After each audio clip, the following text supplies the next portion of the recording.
Jadi yang mereka yang punya uang, angka 8% itu menurut mereka tinggi. 500 juta saya masukin ke deposito, hanya dapat 0,375% per bulan. Maksimal 0,5%, tidak ada 1%. Mereka udah happy dapat 5%, apalagi sampai 8%, apalagi 3%. Ini banyak Pak orang-orang yang seperti ini Pak.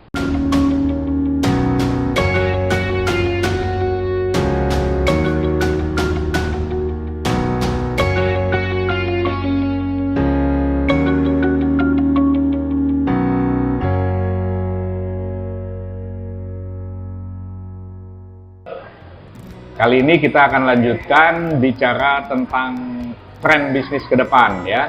Paling tidak 3 hal yang bisa kita bicarakan dengan orang yang punya banyak pengalaman baik secara bisnis maupun secara teknis. Nah, Anton Agusta punya pengalaman yang kaya dalam soal membuat laundry-nya, membuat cabang-cabangnya. Satu hal.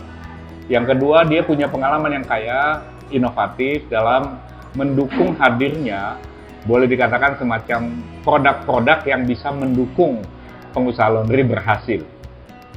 Nah, dengan cara itu mungkin kita bisa mencoba mencari pelajaran tentang 3 hal, ya.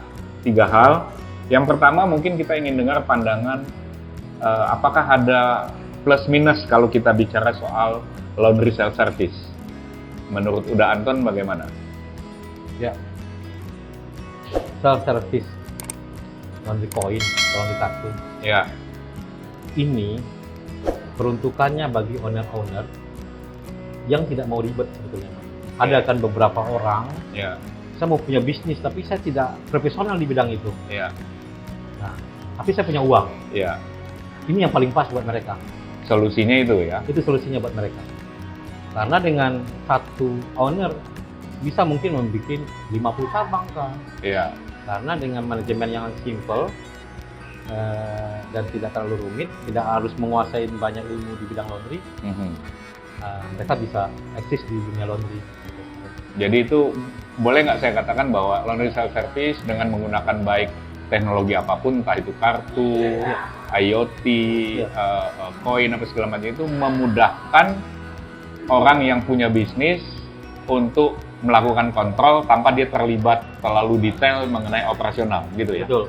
Itu keunggulan. Ya, dan tanpa dia mengenal jenis-jenis bahan, tekstil dan segala macam. Ini kan self service. Saya ngerentalin mesin loh. Kamu cuci sendiri. Tidak ada resiko yang dia tanggung dari. Ya, karena kalau orang melakukan self service, kalau kelunturan itu karena dia, kalau rusak karena dia, pokoknya dia melakukan sendiri gitu ya. Oke, itu keunggulan. Apalagi keunggulannya ada? Ya, manajemennya itu yang lebih gampang. Oke, jadi manajemennya lebih gampang, kontrolnya lebih gampang. Apa kelemahannya? Modalnya besar. Modalnya besar. Modalnya besar. Margin keuntungannya lebih tipis. Margin keuntungannya lebih tipis. Seberapa tipis? Kalau sananya margin keuntungannya misalnya masih bisa nggak kira-kira sampai 25%, 30%? Dari 10% paling dari nilai investasi. 10% dari nilai investasi. Itu maksimal. Dari nilai investasi itu maksimal sekali dari nilai investasi. Maksudnya gimana itu? 10%? Contoh dia Katakanlah dia investasi 500 juta misalnya. 500 juta. Untuk mendapatkan keuntungan maksimal 50 juta bisa, tapi itu susah. Maksimalnya itu 50 juta keuntungannya dia, tapi itu susah. Berarti kalau dia modal 500 juta kan dapat mungkin 10 mesin. Dengan target adalah 100 juta, 90 juta. Dia punya target omset 100 juta. Dia punya margin 50%, berarti dia dapat 50 juta. Dari nilai investasi tadi 500 juta, dia bisa mendapatkan margin maksimal 10% atau 50 juta. Bisa, tapi itu agak susah. Agak susah. Yang lebih masuk akal sampai berapa? 5%? 8 masih nggak. 85 itu 8 masih bisa gampang. Oke. 8 masih gampang. 8 masih gampang. Oke. Itu mengandalkan self service. Ya. Jadi itu dengan dukungan fasilitas itu bisa dicapai, tapi bergantung lagi pada kondisi lokasi. Betul. Dan sebagainya ya. Nah, dan yang satu lagi yang seperti self service tadi, memang kebanyakannya kan di mesin. Jadi yang mereka yang punya uang, angka 8% itu menurut mereka tinggi. 500 juta saya masukin ke deposito, hanya dapat 0,375% per bulan. Maksimal 0,5%, tidak ada 1%. Mereka udah happy dapat 5%, apalagi sampai 8%, apalagi 3%. Ini banyak Pak orang-orang yang seperti ini Pak. Saya mau bisnis, uang saya banyak, tapi saya nggak mau repot. Berapa sih Bapak butuh marginnya? 4% cukup, 5% cukup. Daripada deposito 0,35, 37, 0,5. Jadi ada satu orang yang bikin puluhan. Nah menurut mereka margin segitu udah cukup dan happy. Walaupun di sebagian orang merasa itu masih kecil. Ya, terutama pemain laundry lama yang berpengalaman dan bisa berhitung. Ya, lihat, waduh itu sih kecil gitu kecil. ya. Jadi itu tadi plus minusnya ya, kalau laundry self service dengan sistem kontrol, maka investasinya besar itu kelemahannya. Baiknya adalah dia sederhana, operasionalnya bisa langsung banyak di beberapa titik. Oke, itu soal self service kita terima pikiran itu ya. Nah, sekarang yang kedua. Yang kedua, bagaimana udah Anton melihat antara franchise dengan kita pakai nama sendiri. Artinya kita mulai sendiri gitu ya. Apakah kita ambil franchise, apakah kita kelola sendiri. Karena ada yang nawarin franchise mulai dengan paketnya itu di bawah 100 juta yang saya hitung agak nggak masuk akal gitu. Gimana menurut lu? Ini yang salah menurut saya ya. Ya. Kebanyakan yang buka franchise itu adalah orang yang hebat menjual, tetapi mereka tidak ahli di bidang itu. Tidak ahli dalam operasional. Iya, di bidang laundry-nya itu. Jadi kan 3. Ya. Ada marketnya, ada operasionalnya, ada market, operasional, sama keuangan lah, manajemen keuangannya. Ya. Dia pintar nih di marketnya nih, pintar di market seolah-olah nih begini, untung begini, tapi dia sebetulnya tidak tahu cara operasional di laundry. Oke. Nah, ini yang kebanyakan, hitungan mereka itu tidak masuk akal sebetulnya. Oke.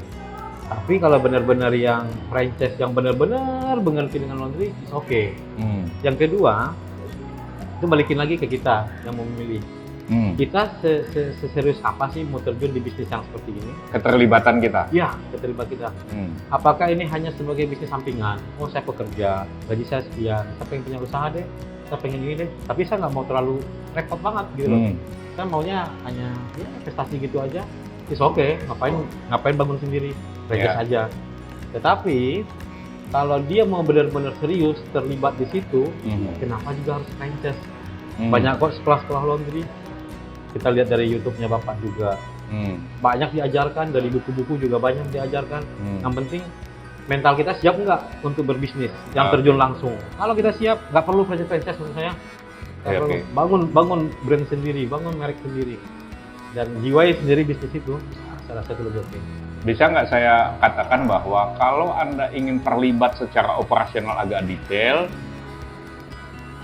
lebih baik Anda terjun sendiri, bangun merek sendiri. Tetapi kalau Anda merasa bahwa Anda ini mungkin cuma sebagai sampingan dan Anda tidak terlibat terlalu jauh dan ada franchise yang kelihatannya angkanya masuk akal, maka itu lebih tepat juga gitu. Betul Pak. Pilihannya boleh begitu ya? Boleh begitu. Boleh begitu. Betul. Jadi dua-dua harus tahu dulu posisinya mau di mana. Nah, kalau sekarang isu yang ketiga, belakangan ini saya lihat soal kompetisi. Kompetisi, bukan cuma pemain lokal, di antara pemain lokal, laundry yang dempet-dempet misalnya, tetapi juga ada pemain internasional yang tertarik dengan pasar Indonesia. Itu bagaimana mengartikan itu menurut Anda? Bagaimana membacanya itu? Yang investor orang-orang luar yang masuk merebut pasar yang ada di Indonesia. Saya suka sebetulnya itu Pak. Kenapa? Tantangan.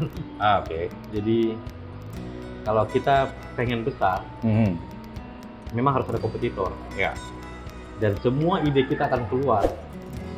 Ini pas pandemi begini pun, kita dipaksa untuk lebih ekstra, untuk berpikir lebih ekstra, bekerja lebih ekstra, untuk mendapatkan goal yang juga lebih.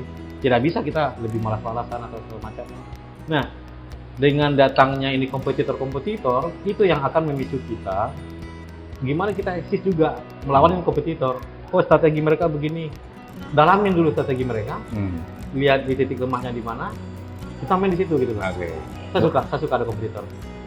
Bisa nggak saya mengatakan begini udah, bahwa dalam bisnis laundry ke depan itu salah satu persoalan yang harus kita siapkan adalah bisnis ini akan kompetitif gitu, banyak kompetitornya. Apakah begitu? Iya. Makin lama akan makin banyak kompetitornya dan itu menantang. Sejarahnya kan, Ya, laundry ini dianggap pekerjaan rendahan dulu. ya, Awalnya itu tukang cuci. Zaman 2010 masih begitu. ya, Sekarang pelan-pelan ini investor besar mulai masuk. Ya. Orang-orang berduit mulai masuk. ya, Pengusaha tambang lah, inilah yang backgroundnya luar biasa ya, mulai masuk. Ya. Artinya mereka udah mulai melirik ini. ya. Dan berikutnya, yang ini orang-orang luar yang masuk, yang Oke. duitnya tidak terbatas. Ya. Nah, kita yang di level bawah, gimana bisa eksis untuk melawan mereka-mereka ini? Oke. Berarti harus temukan inovatif-inovatif baru Mhm, supaya bisa bersaing dengan mereka. mhm. Seperti itu, Pak. Nah, udah ini kan juga aktif di asosiasi, sempat jadi ketua asosiasi wilayah DKI Jabodetabek gitu. Melihat persaingan sekarang itu sudah, kalau level persaingan kuat sekali itu katakanlah angka jadi 10, sekarang ini tingkat persaingan laundry itu di angka berapa sih sudah? 6. 6 ya? Jadi masih ada ruang ya? Masih ada ruang, Masih, Pak. masih luas ruangnya. Kita hitung jumlah penduduk, Oke, kita jumlah berapa laundry yang ada, oke, berapa persen jumlah penduduk yang masih melaundry. ya, Kalau kita lihat di negara tetangga, Filipina lah contohnya, ya, dengan jumlah penduduk sekian, dia bisa laundrynya sekian ribu. Persentasenya itu kita Ya. masih jauh. Pasarnya ini masih banyak ini. Belum semua yang melaundry, belum semua masih tumbuh. level 6 lah ya, masih tumbuh. itu. Masih tumbuh. Hmm. Masih level 6 lah, masih ada ruang kok, masih banyak Ya. dan masih banyak. Nah, saya nggak bisa, terus terang saya sendiri belum bisa membaca seperti apa dengan populasi penduduk kita mendekat nanti mungkin sampai 2030 mungkin ke arah 300-an juta ya. Yang ada sekarang aja, Pak, kalau kita bagi-bagi, saya ada catatannya di rumah. Kita bandingkan dengan negara tetangga. Misalkan anggap dengan 1 juta penduduk, laundry itu harusnya sekian titik. Dengan mesinnya tersebar sekian. Itu negara tetangga. Kita mempunyai 260 juta penduduk. Jumlah laundrynya baru sekian gitu loh, baru sekian. Ini masih sedikit jumlah laundrynya dibandingkan jumlah penduduknya. Karena masih banyak pun penduduk yang belum semuanya ngelondri. Persentase yang ngelondri itu berapa persen dibanding dengan negara tetangga. Pelan-pelan market ini akan mulai ngelondri juga. Semua penduduk ini mulai melondri. Persentasenya akan lebih tinggi dan pertumbuhan, masih ada kesempatan pertumbuhan dari laundry ini sendiri. Rumusan itu tuh masih jauh. Ya, saya sempat akses di website tentang coin laundry di Amerika. Ya. Mereka punya 35.000 koin laundry di seluruh Amerika, dan setiap outlet koin laundry itu nggak ada yang mesinnya sedikit. Ya. 20 unit, 25 unit, ya kecuali di daerah dekat hotel atau apa mungkin masih ada yang 5-6 unit. Tapi kalau khusus laundry itu arealnya gede-gede gitu ya. Ya, kalau kita hitung rumusannya seperti itu, 35.000 tadi ya. 35.000 outlet. 35.000 outlet. Koin semua tapi. Ya. Dikali sekian mesin. Nah, Berarti kebutuhan mesinnya berapa? Kan seperti itu. ya, Kalau di kita kan kecil-kecil, satu outlet cuma 4-5. ya, Berarti kan poinnya itu adalah jumlah mesin, ya, jumlah penduduk, jumlah mesin. ya. Ini kita masih sedikit sekali gitu loh. Jumlah penduduk kita, jumlah mesin yang tersebar untuk laundry itu masih sedikit sekali. Masih banyak gap-nya ini, masih banyak peluangnya untuk itu. Ya itu yang seperti Bang bilang tadi. Apalagi nggak usah lah Amerika yang jauh-jauh, dengan Filipina kita aja kita kalah jauh banget, banyak kok.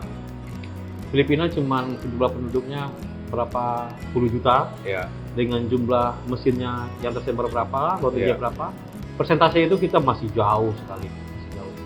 Intinya masih banyak peluang, masih banyak.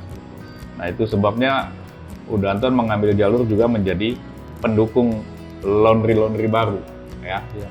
Menarik. Jadi 3 bagian itu tadi saya harap memberi gambaran kepada baik pemain laundry bahwa ada isu kompetisi, jadi Anda mesti menyiapkan diri. Kemudian untuk para teman-teman yang berminat untuk masuk ke industri ini, ruangnya masih terbuka, cukup, masih banyak. Persaingan akan jadi isu, tetapi belum terlalu tajam juga, gitu ya. Jadi mungkin Anda bisa memperbanyak arus income dari bisnis ini, baik sebagai bisnis yang utama maupun sebagai bisnis sampingan. Ya, sukses besar untuk Anda.